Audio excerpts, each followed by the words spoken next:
iti damag pagilyan kakailyan na labawan da ti tandem da Naga City Mayor Robredo kan Senator Tulfo, ti tandem da Vice President Sara Duterte kan Senator Amy Marcos, iti kaudyan a hypothetical 2028 presidential kan Vice Presidential match-up ti OCTA Research.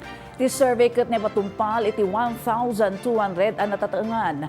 Nupay inlalawag ti OCTA Research asan a pagbasaran ti basit agap iti bilang dagiti pimmabor iti maysa a kampo iti winnability dagiti nadakamat a politiko. Ada detalye ni Brigitte Marcasi-Pangosfian.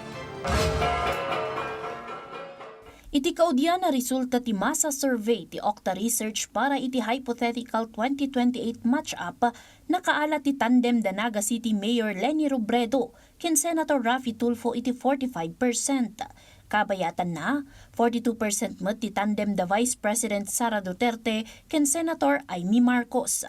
Naipatungpal ti survey manipod July 4 aging 11 kadagiti 1,200 respondents nga agtawon iti 18 pangato. Plus 1 minus 3% points ti margin of error ti survey, iso nga uray 3 puntos ti lamang da Robredo Tulfo tandem, kinuna ti OCTA Research asaan pay daytoy ang maibaga kas lamanga. Pagka tingnan mo yung margin of error ng ating survey, halos tabla po yan.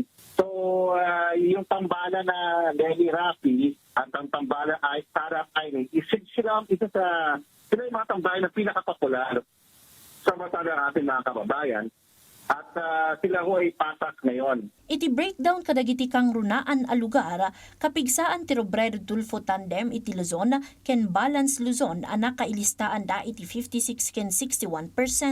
Sigun iti survey, tabla iti 45% ti dua a tandem iti Visayas, bayat ana kalamang ti tandem ti Duterte Marcos ijay Mindanao.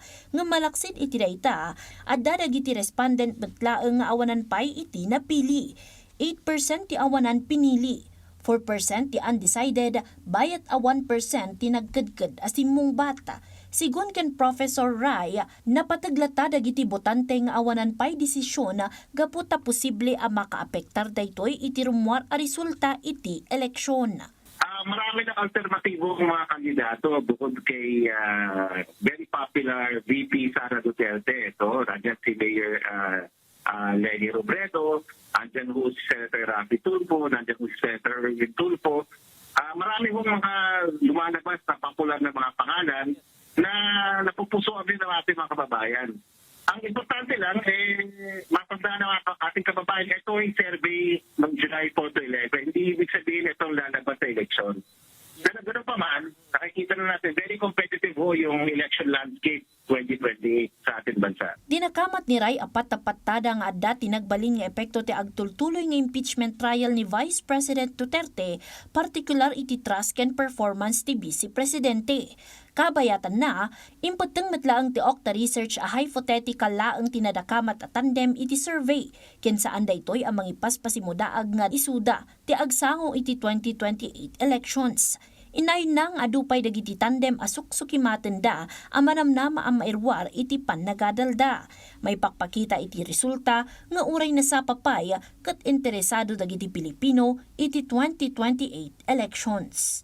Brigitte Marcasi-Pangosfian para iti Pagilian.